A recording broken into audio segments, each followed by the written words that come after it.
저와 함께 로마서 6장 15절부터 23절까지 말씀을 같이 나누겠습니다.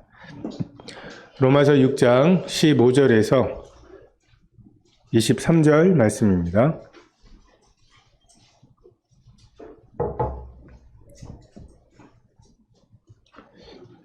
같이 읽으시겠습니다. 15절입니다. 시작. 그런즉 어찌하리요? 우리가 법 아래 있지 아니하고 은혜 아래 있으니 죄를 지으리요? 그럴 수 없느니라. 너희 자신을 종으로 내주어 누구에게 순종하든지 그 순종함을 받는 자의 종이 되는 줄을 너희가 알지 못하느냐? 혹은 죄의 종으로 사망에 이르고 혹은 순종의 종으로 의에 이르느니라. 하나님께 감사하리로다. 너희가 본래 죄의 종이더니 너희에게 전하여 준 바 교훈의 마음으로 순종하여 죄로부터 해방되어 의에게 종이 되었느니라. 너희 육신이 연약함으로 내가 사람의 예대로 말하노니 전에 너희가 너희 지체를 부정과 불법에 내주어 불법에 이른 것 같이 이제는 너희 지체를 의에게 종으로 내주어 거룩함에 이르라. 너희가 죄의 종이 되었을 때에는 의에 대하여 자유로웠느니라. 너희가 그때 무슨 열매를 얻었느냐?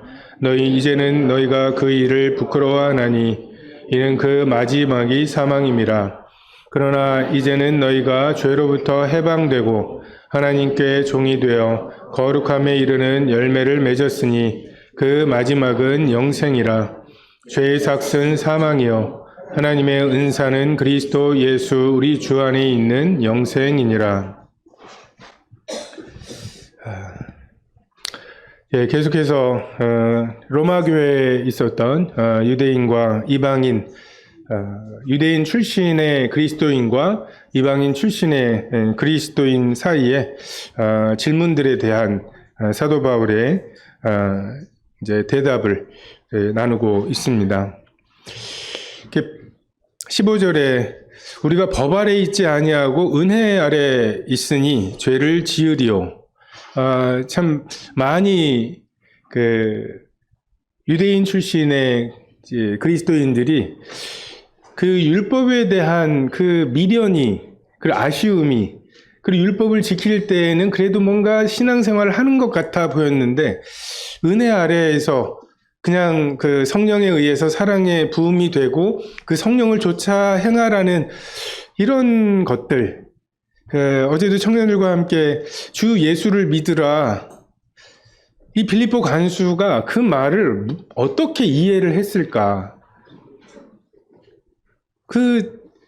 정말 한마디밖에 전할 수 없을 때, 라면. 정말 그 복음을 요약한 게 주 예수를 믿으라 였죠. 정말 이것이 어떤 의미였을까? 어떻게 하면 경건하게 그리고 범죄하지 않고 살아갈 수 있을까? 어떻게 하는 것이 정말 하나님께 나아가는 가장 효율적인 방법일까? 구원은 은혜로 믿음으로 받았지만 그 후에 이 성화의 과정에는 그래도 율법이 조금 효과적이지 않겠느냐 이런 이제 말들을 했을 것입니다. 그 율법의 용도에 대한 그 아쉬움, 그리움이 남아 있을 거고 초대교회 특별히 유대인과 이방인의 어떤 주도권이 뒤바뀌어 버린 이런 그 로마 교회에서는 굉장히 첨예한 논쟁이었을 것입니다. 15절의 이 질문은 사도 바울이 만들어낸 질문이라기보다는 정말 그런 실제로 법 아래 있지 않고 은혜 아래 있다라고 가르치면 죄가 더해지지 않겠습니까? 그래도 어느 정도의 율법이 그리고 그걸 남겨놓아야 그래도 우리의 삶이 경건하게 거룩하게 유지가 되지 않겠습니까? 라고 하는 그 질문이었을 것입니다. 악의적인 질문이라고 많은 생각할 수 없는 그런 그 질문입니다. 언뜻 볼 때 법 아래 있는 것이 우리들의 경건에 더 효과적일 것 같지 않습니까? 여러분 죄를 지었어요. 그 죄를 지은 것에 대해서 주일날 나와서 그래도 양 한 마리를 죽여야 되는 이런 과정이 있고 단계가 있다면 그래도 그 죄를 짓는데 조금 머뭇거리지 않겠습니까? 또는 재정적으로 아깝기도 하고 양 끌고 가는 거 보니까 하면서 이런 시선이 좀 부담되기도 하다면 그래도 좀 죄를 덜 짓게 되지 않을까. 하다못해 고해성사라도 해야 되면 내가 이러이러한 죄를 지었습니다라고 내가 아닌 다른 누군가에게 고해야 된다면 그 부끄러움을 내가 거쳐야 된다고 하면 그래도 죄 짓는 것이 조금 예방이 되지 않을까라고 하는 이런 아이디어는 우리들의 상식에 해당하는 아이디어입니다. 죄를 깨닫게 하고 죄를 더하게 하는 율법의 역할. 근데 그것이 우리를 하나님의 은혜로 인도하는 것 외에 다른 용도가 있지 않을까라는 미련. 이것은 우리 속에도 율법 아래 있어 본 적이 없는 우리들에게도 있는 그러한 속성입니다. 법 아래 있지 아니하고 은혜 아래 있다는 것으로 우리의 삶이 해이해지고 자기가 원하는 대로 돼버리지 않을까. 지금 율법으로 어떤 규칙으로 체면으로 우리의 속에 있는 이 죄성을 꾹꾹 눌러놨는데 그거 아래에 있지 말고 나와서 이 하나님의 은혜 아래 거하라고 하게 될 때 나도 내가 불안한 거죠. 이 이기심과 정말 내 마음대로 살려고 하는 이 욕구가 이 은혜로 처리가 될까? 약해 보이죠. 은혜는. 근데 율법이나 이런 것들은 눈에 보이는 것이고 굉장히 선명해 보이는 이러한 유혹이 있습니다. 실제로 신약성경 첫 번째 책이 야고보서 행함이 없는 믿음은 죽은 것이다. 그게 그렇게 긴급했어요. 은혜의 복음이 전파되고 나서 야고보가 특별히 행함이 없는 믿음은 죽은 것이다 라고 하는 것을 성도들에게 가르쳐야 할 그 긴급한 필요가 있어서 가장 먼저 그 야고보서를 썼습니다. 마지막에 쓴 책이 요한서신서죠. 요한일서에 행함이 없는 믿음은 죽은 것이다. 그러니까 말과 혀로만 사랑하지 말고 행함과 진실함으로 해야 한다고. 실제로 이 질문처럼 법 아래 있지 아니하고 은혜 아래 있게 될 때 우리에게 그러한 부작용이 있는 것이 사실이었습니다. 그럼에도 불구하고 사도 바울은 법 아래 있지 아니하고 은혜 아래 있음에 대해서 말씀하고 있습니다. 우리들의 사악한 본성을 경험한 사람들은 은혜 말고 법으로 해야 된다고 말하죠. 결국 중국을 통일한 게 진시황의 법가 사상이잖아요. 사람은 악해. 악한 사람은 이렇게 강하게 대해야 돼. 우리가 유비에 대해서 이렇게 좀 되게 아련한 마음이 있죠. 저래 덕으로 사람을 다스리고 사람의 마음을 얻어야지. 유비에 대한 어떤 생각은 있지만 실제로 다스리는 건 조조가 해야 된다. 천하통일은 조조 같은 사람이 한다는 것을 우리가 알고 있습니다. 제가 어렸을 때 그 피라밋을 만드는 그림을 보면 피라밋 그 무거운 돌을 사람들이 끙끙대고 가잖아요. 근데 거기에 가뜩이나 돌도 무거운데 그 위에 채찍질하는 사람이 타 있어요. 그러고서 막 채찍질을 합니다. 아니 너도 내려와서 끌고 가면 훨씬 더 효율적일 것 같은데 라는 생각을 어렸을 때 했어요. 왜 그랬을까요? 성선설을 믿었으니까. 사람들은 선한 거라고. 근데 나이가 들면서 두 사람이 얹어져 있었으면 더 빨리 지었겠다. 채찍질하는 사람이 있어야 된다는 생각이 들지 않습니까? 기독교 외에 다른 종교, 사람에게서 올라간 사람의 마음에서 나온 이 종교들은 하나같이 법으로 정말 청동기 시대부터도 팔조법이 있었고 법이 있어야 된다. 법으로 다스려야 한다. 이건 너무나 상식적인 생각이었습니다.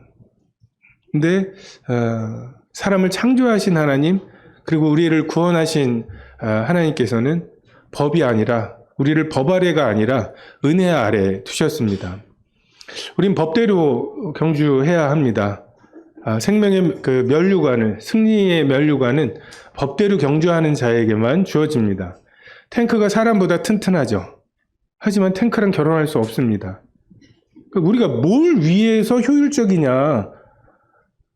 그러니까 성도들 시간 맞춰서 오게 하고 예배 시간 전에 좀 경건하게 만들고 뭘 위해서 하냐는 거죠.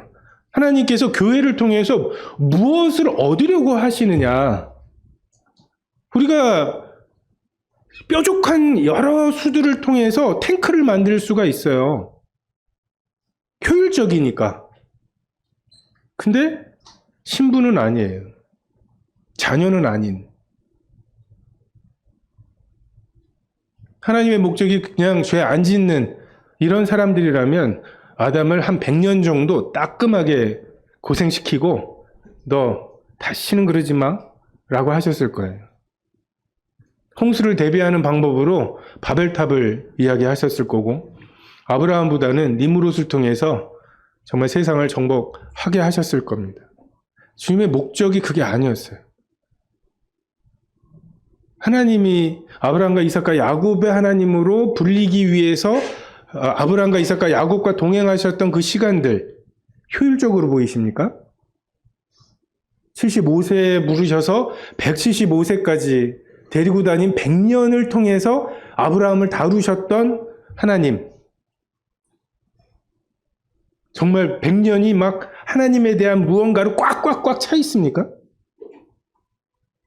우리가 떠올리는 우리의 신앙생활, 이래야 되겠다. 매주가 간증거리고 매주가 드라마인 그런 삶이었습니까? 근데 그게 하나님에게 있어서 가장 효율적인 하나님 자신을 드러내시는데 저거 한마디도 빼놓지 말고 저거 이 방법이 아니라 아브라함과 이삭과 야곱을 100년, 180년 이삭 같은 사람, 이삭의 하나님은 어떤 하나님일까요? 싶은. 근데 얼마나 많이 위로가 됩니까? 제일 오래 살았어요. 180년. 그 이삭의 하나님으로 자기를 드러내시는 하나님은 자기를 그렇게밖에는 드러내실 수 없었습니다. 그리고 그렇게 드러내시기를 원하셨어요. 그게 하나님의 효율입니다. 그게 하나님이 얻으시려고 하는 무언가예요.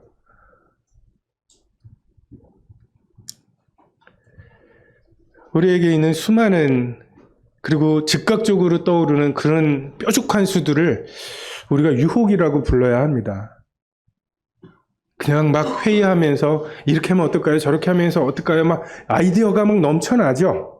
근데 그 넘쳐나는 수많은 뾰족한 것들, 뾰족한 수들에 대해서 이게 유혹이 아닐까? 하나님이 이것을 원하실까? 하나님이 허무신, 그래서 법 아래 두지 않으시고 은혜 아래 두신 교회를 다시 법 아래 두게 만드는 것이 아닐까? 정말 유혹이라고 부르며 시험에서 건져주시기를 구하는 마음으로 우리가 우리들의 생각들을 나눠야 할 필요가 있습니다. 하나님께서는 우리를 은혜 안에 주셨습니다. 왜 그렇겠습니까? 이것이 더 좋기 때문에 그렇습니다. 하나님께서 우리에게 주시는 것은 항상 좋은 것입니다. 법 아래 두지 않으시고 은혜 아래 두신 것, 이것이 우리에게 좋기 때문에 그렇습니다. 우리들의 선악의 기준대로 보면 하나님의 하시는 일들이 못마땅해 보이고 내가 더 효율적으로 보이는 많은 방법들이 있어 보이지만 반대로 우리의 기준으로 하나님의 어떠함을 재단할 것이 아니라 이것은 빼시고요. 아직 사람 모르시네 하면서 이건 넣으시고요. 사람들 그렇게 대하시면 안 돼요. 버릇 없어져요. 우리가 하나님을 다 가르칠 게 아니잖아요. 하나님의 어리석은 것이 우리의 지혜보다 더 지혜로우십니다. 그분이 그렇게 하셨으면 그게 맞는 거예요. 그게 우리들의 설계입니다. 42.19km를 자동차로 가면 1시간 내에 갈 수 있습니다. 상을 얻을 수 있을까요? 효율적인 방법은 많습니다. 그걸 지혜라고 생각하지 마세요. 공의로운 거, 저거 저러면 안 되지. 이거 하근이도 합니다. 엄마가 이랬잖아! 뭐 하면서 뭔가 자기에게 이득이 되는 뭐 무언가에 대해서 뭐 하근이도 얘기해요. 말만 배우면 그래서 자기한테 뭐가 이득이 되는지만 계산이 되면 옳고 그름에 대해서 너무나 분명하게 분별할 수 있습니다. 그게 지혜 있는 것처럼, 그게 무슨 의로운 것처럼. 자기 정원녀가 임신했다고 하는 소식을 들었을 때 요셉은 가만히 끊고자 했습니다. 요셉은 의로운 사람이라 그 일을 가만히 끊고자 하는 게, 그냥 끌고 가서 돌로 쳐 죽이는 게 그게 의로운 게 아니라, 그게 거룩한 게 아니라, 요셉은 의로운 사람이라 가만히 끊고자 하는 것이, 그것이 의로움입니다. 죄를 짓지 않고 승리하는 삶, 거룩한 삶을 원하시죠? 이것을 위해서 무엇을 하려고 하십니까? 어떤 계획을 세우십니까? 지난 일주일 동안 지었던 죄, 그 죄를 다음 일주일 동안 짓지 않기 위해서 어떤 계획을 세우십니까? 그게 또 다른 법을 만드는 것입니까? 또 다른 나의 속에 있는 선함을 길어내서 나의 의지를 버무려 좀 뭔가 하나님이 받으실 만한 것을 드리려고 하는 시도가 아닌지 우리가 살펴볼 필요가 있습니다. 하나님께서는 깨끗하게 빨아놓은 세마포 옷이 아니라 그 세마포 옷에 피를 뿌린 옷, 이것을 정하다고 말씀하시죠. 그러니까 하나님이 이것을 정하다고 말씀하시면 우리도 이것을 정하다고 고백해야 하는 것이 우리가 예수님을 믿는다는, 하나님을 믿는다는 말의 의미이어야 합니다.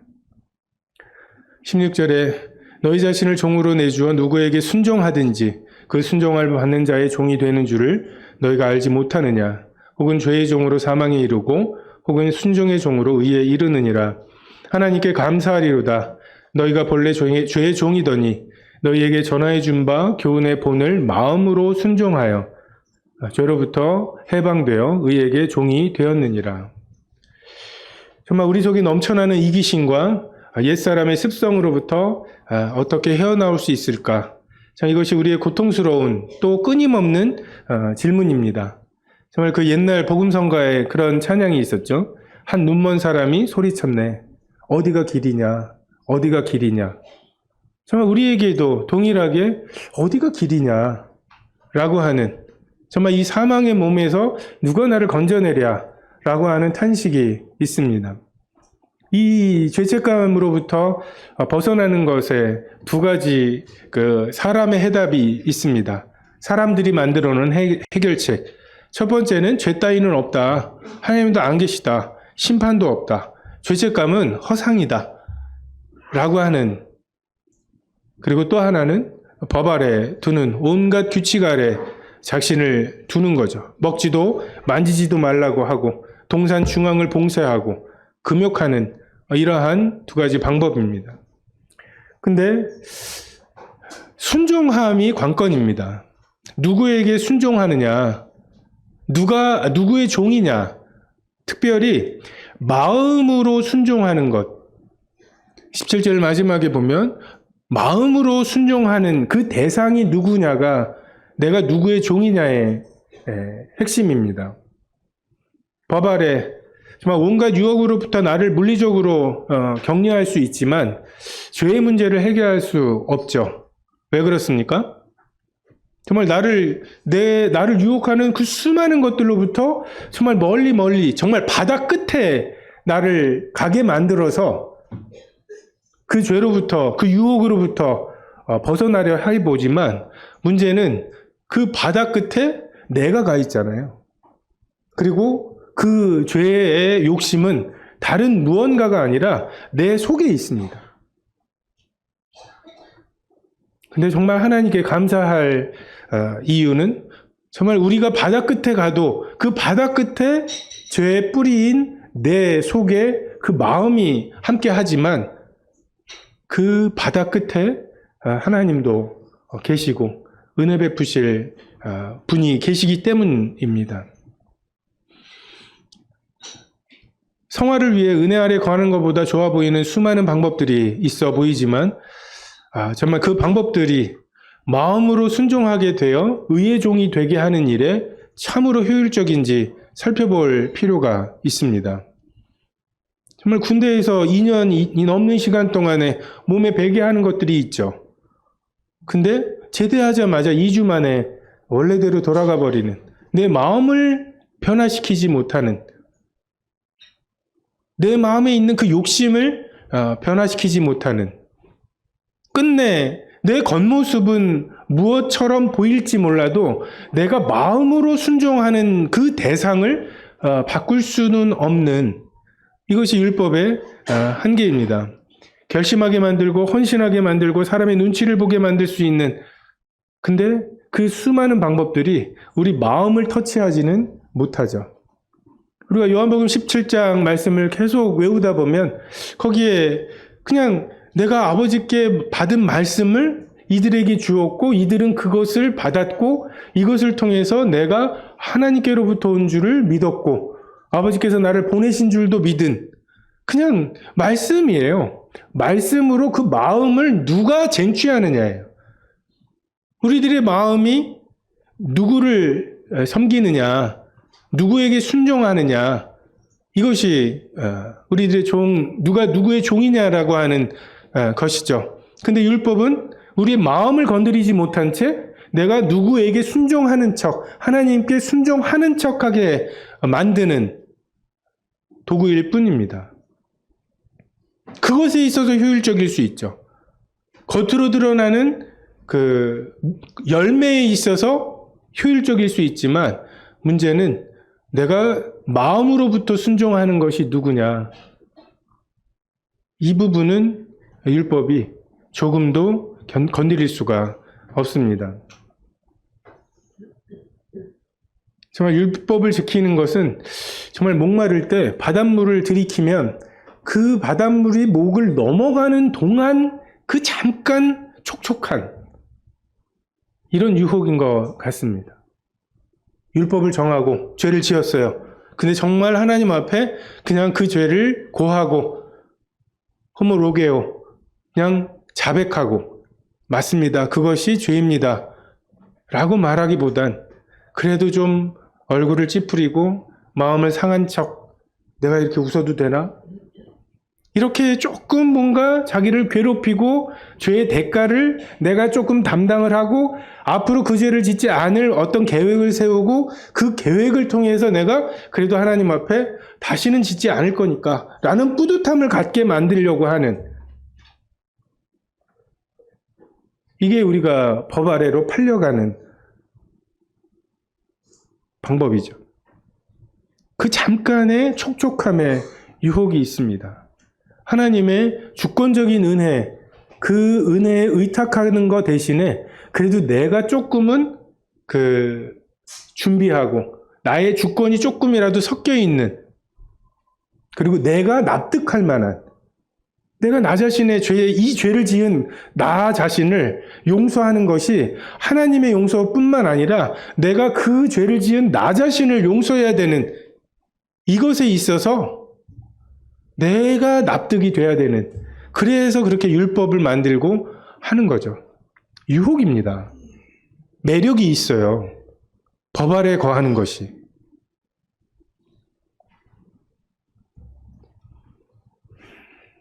한번 돌이켜 보시기 바랍니다. 내가 섬기는 것이 무엇인가?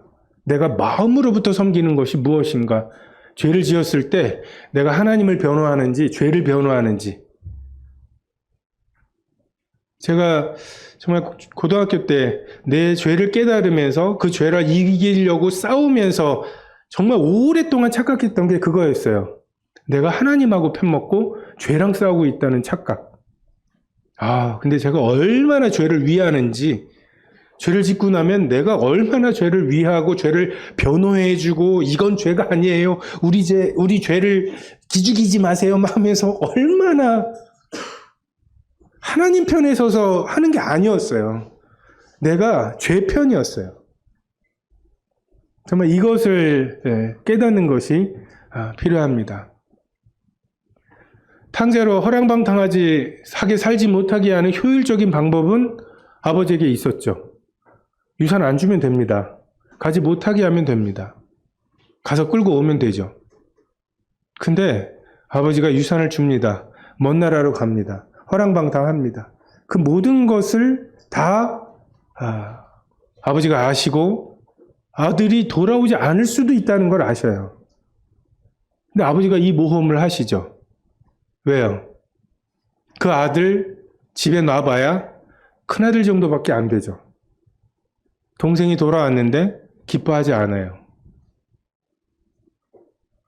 아버지에게 진짜 아들을 얻기 위해서, 다시 말씀드리지만 하나님의 목표는 아들을, 자녀를, 신부를 구하시는 거예요. 그것의 효율적인 방법은 하나님이 제시하신 이 은혜 아래에 있는 것입니다. 우리도 이 모험을 할 필요가 있습니다. 율법으로 이래야 마땅해, 자유함이 없이, 그래도 그 율법의 테두리 안에서 좀 안심이 되시죠? 그 정도면 되는 것 같고. 근데 큰아들은 될지언정 돌아온 작은아들의 마음이 될 수가 없어요. 그런 마음으로는. 저는 서대문 교회를 볼 때 참 감사가 있습니다. 청년들이 태바 그 침수된 것을 위해서 이런 일들을 하려고 하는 그런 소원이 있고, 카페를 하려고 하는 소원이 있다는 거. 그러니까 그런 것들을 누군가가 정말 억지로 시켜서 이런 것 좀 한번 해봐. 제가요?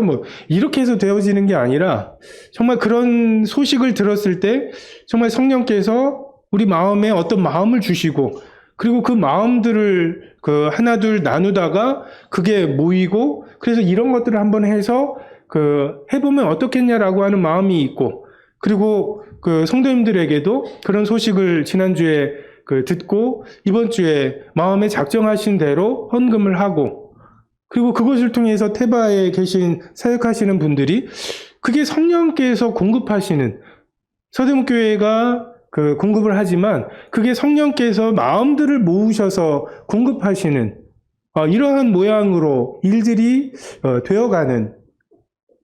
근데 이러한 것은 종으로서 오늘의 할 일은 이거야 지시받아서 할 수 있는 것이 아니에요. 자유함이 있어야 되는, 내게 하나님이 주시는 말씀이 무엇인지, 교회 내에서 내 사명이 무엇이고 내가 무엇으로 부르심을 받았는지, 이것에 대해서 자유인으로서 고민하는 성도들이 이러한 자발성이 있는 것이죠.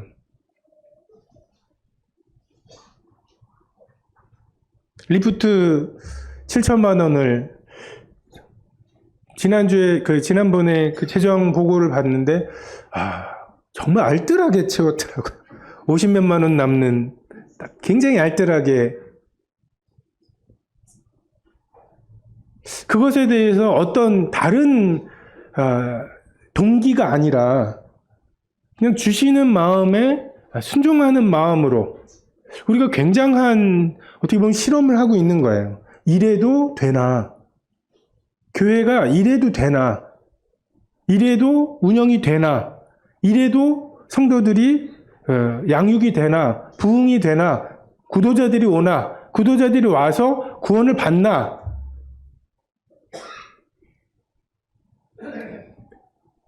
근데 이것에 대해서 이 탕자의 아버지가 했던 모험과 같은 모험을 해야 할 필요가 있습니다. 불안하시죠? 허랑방탕하다가 안 돌아올 수도 있어요. 불안하시죠? 법 아래 있는 게 그래도 좀 안심이 되죠. 하나님이 우리보다 지혜로우십니다. 하나님이 우리를 법 아래가 아니라 은혜 아래 두셨습니다. 왜요? 그것이 우리에게 좋기 때문에, 그것이 우리의 성화에 좋기 때문에. 예배부터 시작하셨으면 좋겠습니다. 여러분, 예배 시간에 오셔서 예배 시간 시작되면 한번 부활하세요. 지금 우리는 죄를 알지도 못하시는 예수 그리스도의 의로움을 믿음으로 갖고 있는 사람들이잖아요. 예배 시간 1시간 동안은 정말 그 의로움으로 부활한 것처럼 그 은혜 아래에 있는 것처럼 그런 어떤 담대함과 그냥 뻔뻔함으로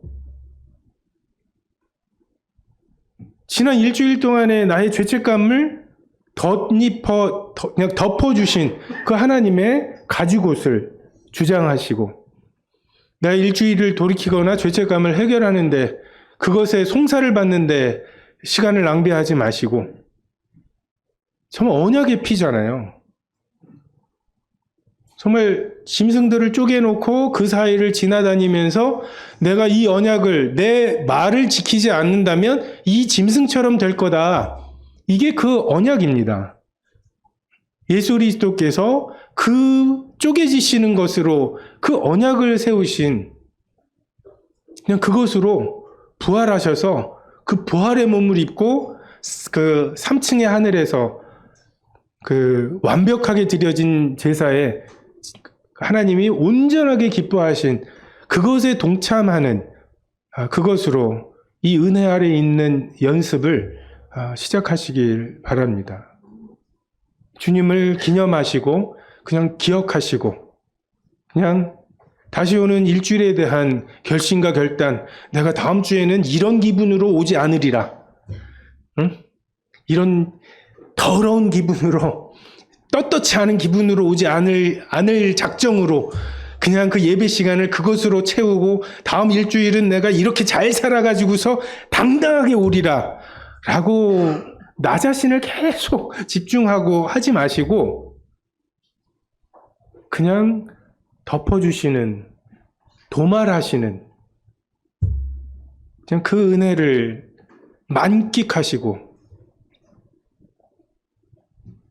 그냥 은혜 아래 나를 가두어서 사탄이 송사하거든 멱살을 잡고 피를 보라고 흘리신 보혈과 찢기신 몸을 보라고. 사탄의 직업 아닙니까? 그 이름 자체가 송사하는 자인데 자꾸 우리가 그것에 귀를 기울이지 마시고 사탄은 우리 친구처럼 와요. 네 속에 그래도 선한 게 있지 않냐? 네가 그래도 좀 뭔가 하나님께 예배드리기에 마땅한 자격을 갖추어서 올 수 있는 그런 자 아니냐라고 말할 때 여자의 후손을 약속하신 정말 선악과 하나를 따먹었을 뿐인데 여자의 후손을 약속하신 그 주님의 그 하나님의 해결책을 우리가 받아들일 필요가 있습니다.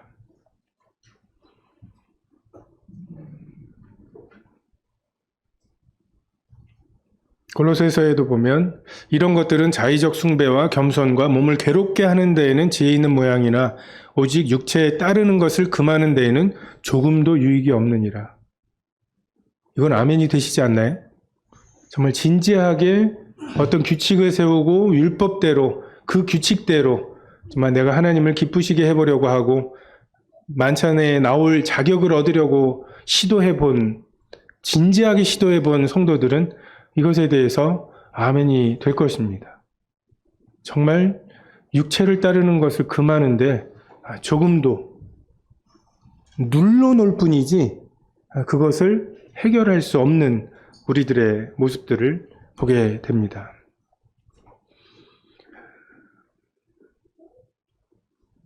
율법에 쫓겨 사는 사람들은 강도 만난 자가 보이지 않아요. 뭔가 분주합니다. 여리고에 가서 할 일이 있어요. 지나쳐 갈 뿐이고 그 마음에 그 불쌍히 여기게 하시는 그 마음이 머물 곳이 없어요. 순종의 종으로 의에 이른다. 여러분 그 의에 이른다는 말씀이 어떤 의미로 받으시는지 모르겠어요. 의는 right이죠. 맞다는 뜻입니다. 답이 3번인데 3번에 체크를 하면 맞는 거예요. 하나님이 우리 각자에게 맞는 곳이 있어요. 그렇게 키우셨어요. 그 경험을 하게 하셨어요. 그래서 남에서 소경된 사람만 드릴 수 있는 예배가 있고요. 정말 사울왕에게 쫓기는 다윗만 드릴 수 있는 예배가 있습니다. 그를 그곳에 두신, 이게 저는 마땅한 곳, 그게 라이시라고, 우리가 의에 이른다고 하는 것은 전 그런 의미가 있다고 생각이 됩니다. 우리가 있어야 할 곳에 있게 되는 거죠.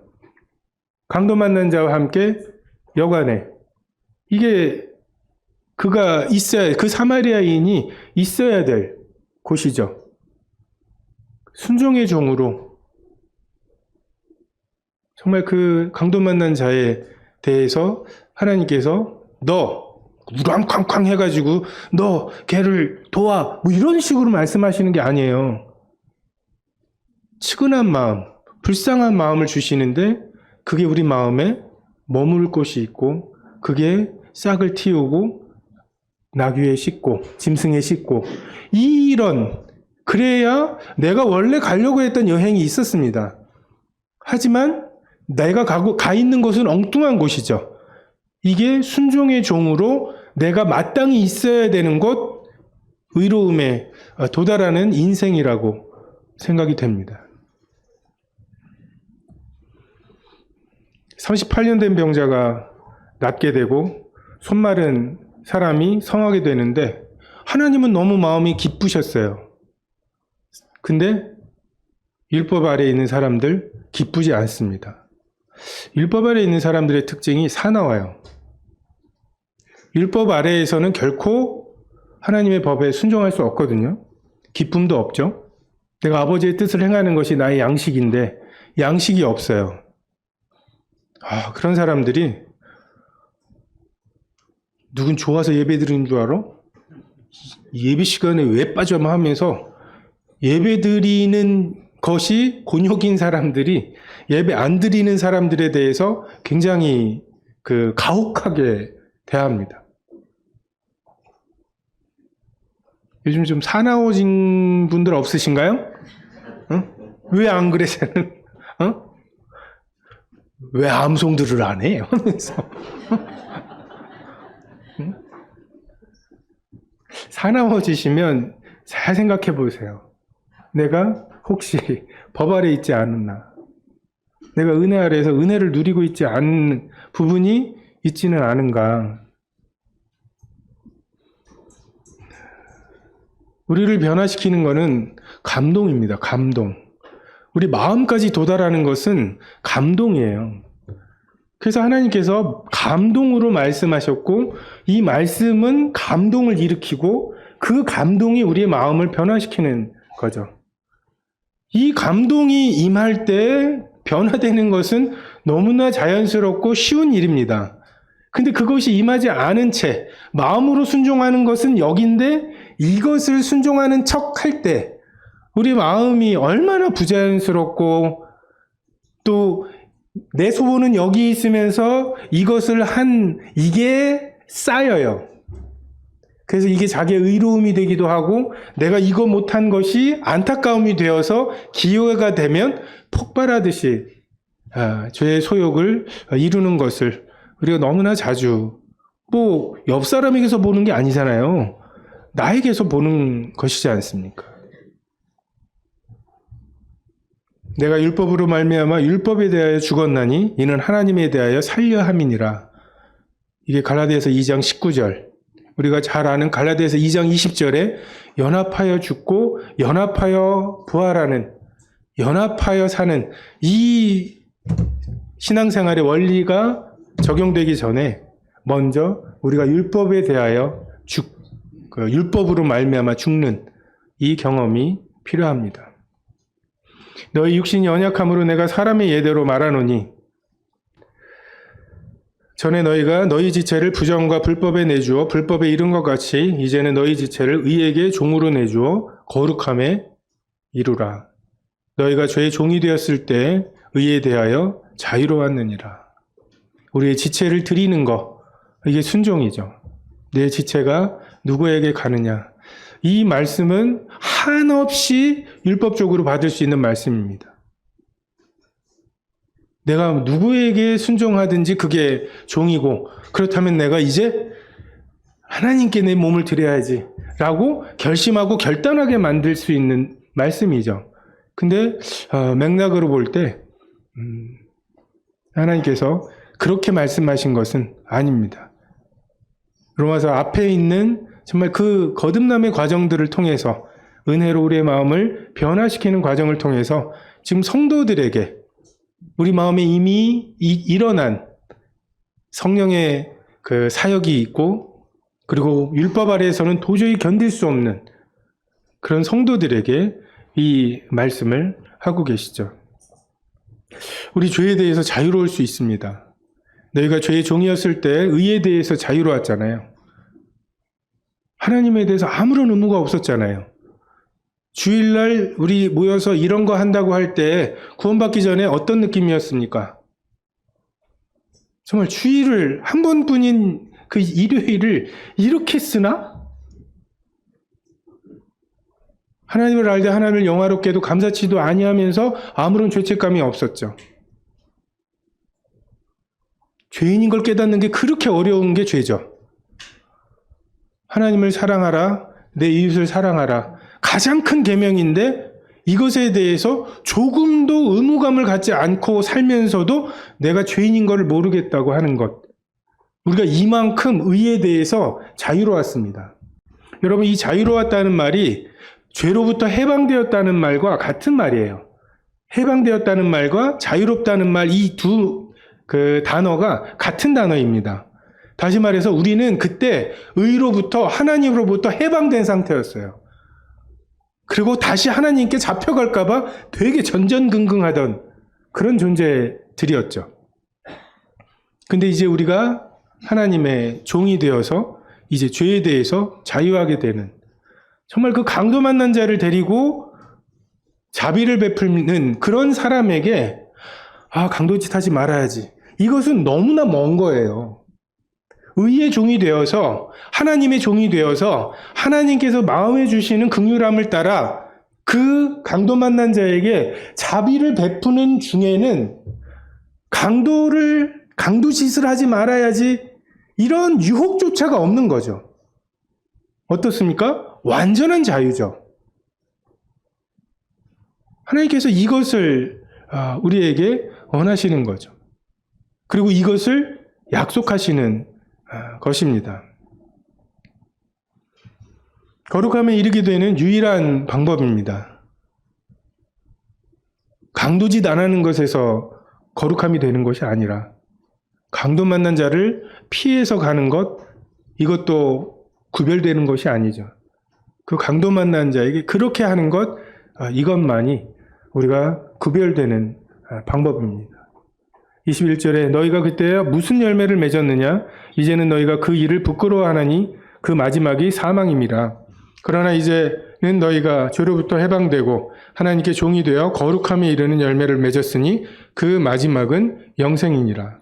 죄의 삭은 사망이요 하나님의 은사는 그리스도 예수 우리 주 안에 있는 영생이니라. 자유합니다.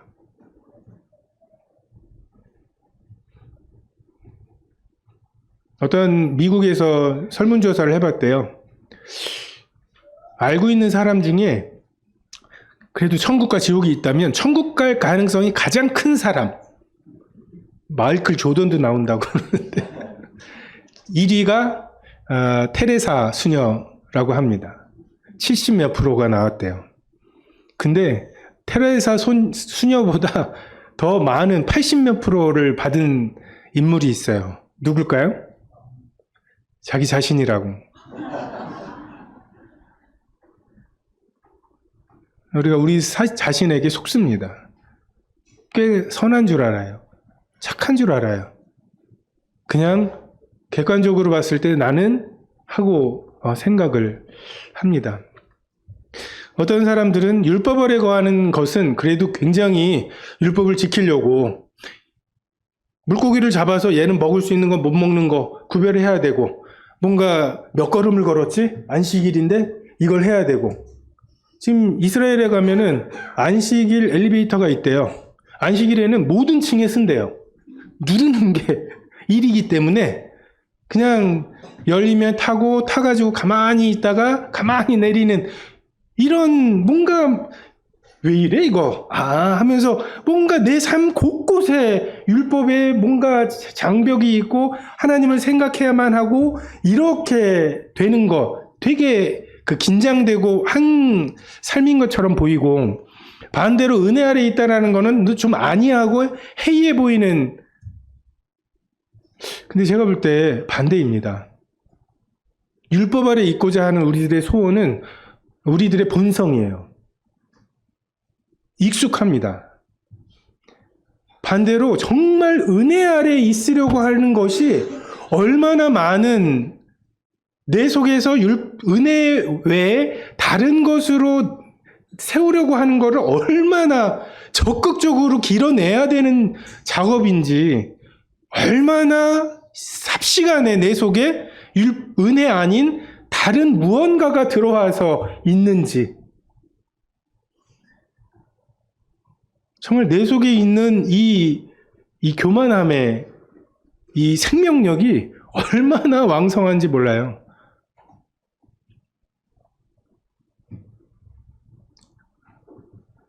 오늘 이번 주 학생의 암송이 믿음이 없어 하나님의 약속을 의심하지 않고 믿음에 견고해져서 하나님께 영광을 돌리며 약속하신 그것을 또한 능히 이루실 줄을 확신하였으니, 이게 100세에 가까워지는 아브라함이 했던, 우리 믿음에 견고해져야 합니다.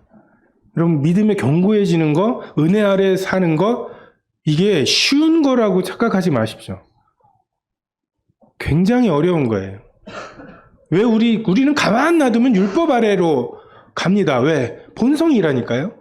내 속에 있는 교만함이 우리를 그쪽으로 끌고 간다니까요.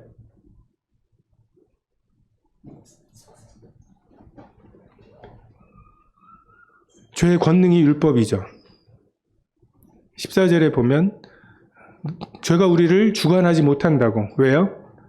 너희가 법 아래 있지 아니하고 은혜 아래 있기 때문에. 반대로 말하면 무엇입니까? 법 아래 있을 때 죄가 우리를 주관합니다.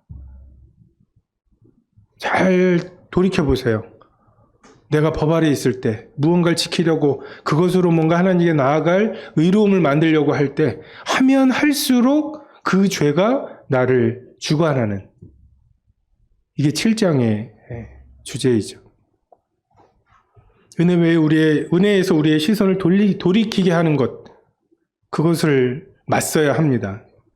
은혜 외에 내가 이 만창상 앞에 나올 자격, 너는 그래도 이 정도 자격이 있어라고 말하는 것들, 지난 일주일 동안의 뿌듯함, 우리가 이것으로부터 헤어나와야 합니다. 그러기 위해서 우리 꽤 힘써야 합니다.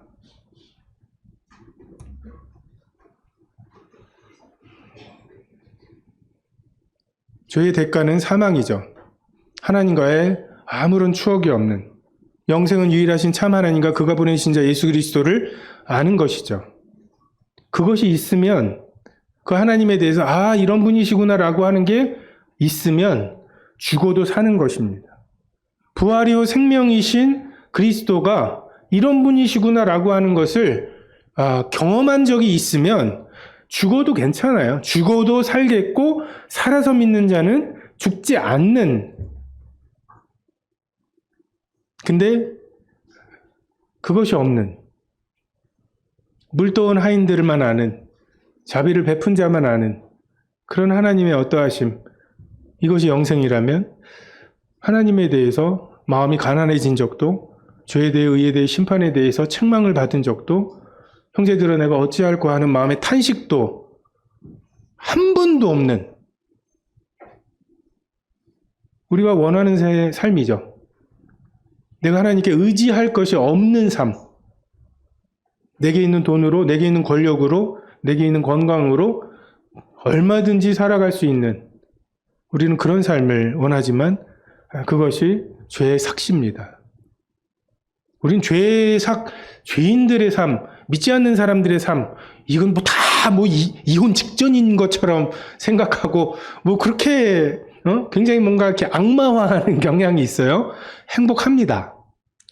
나름 풍요롭고, 인스타그램에 올라오는 사진들이나 이런 거 보면은 잘 먹고 또 잘 살아요. 그냥 다 지지로 궁상으로 사는 게 아니에요. 근데 하나님이 어떤 분이신지, 예수님이 어떤 분이신지 조금도 극추억이 없는, 이게 죄의 삭스의 사망이라고 말씀하시는, 근데 하나님의 은사, 하나님의 선물입니다. 그 은혜에 의하여 믿음으로 우리가 구원을 받죠. 그 원리가 그대로 우리의 성화의 과정에서도 하나님의 은사로 영생이 주어집니다. 아, 하나님 이런 분이시군요 라고 하는 것이 우리의 어떠함에서 나온 것이 아니라 하나님께서 보증하신 성령님을 근거로 우리 삶에 내가 너는 영생을 주겠다고 보증하지 않았느냐, 하나님에 대해서, 예수 그리스도에 대해서 어떠한 분인지 알게 해준다고 약속하지 않았느냐, 그를 믿는 자는 사망에서 생명으로 옮긴다고, 하나님과 전혀 상관없는 삶에서 하나님을 알아가는 삶으로 옮겨준다고 약속하지 않았느냐 하시면서 우리 삶에 개입하셔서 우리가 구하기도 하지만 많은 경우에 예상치 못하게 아, 하나님 이런 분이시군요.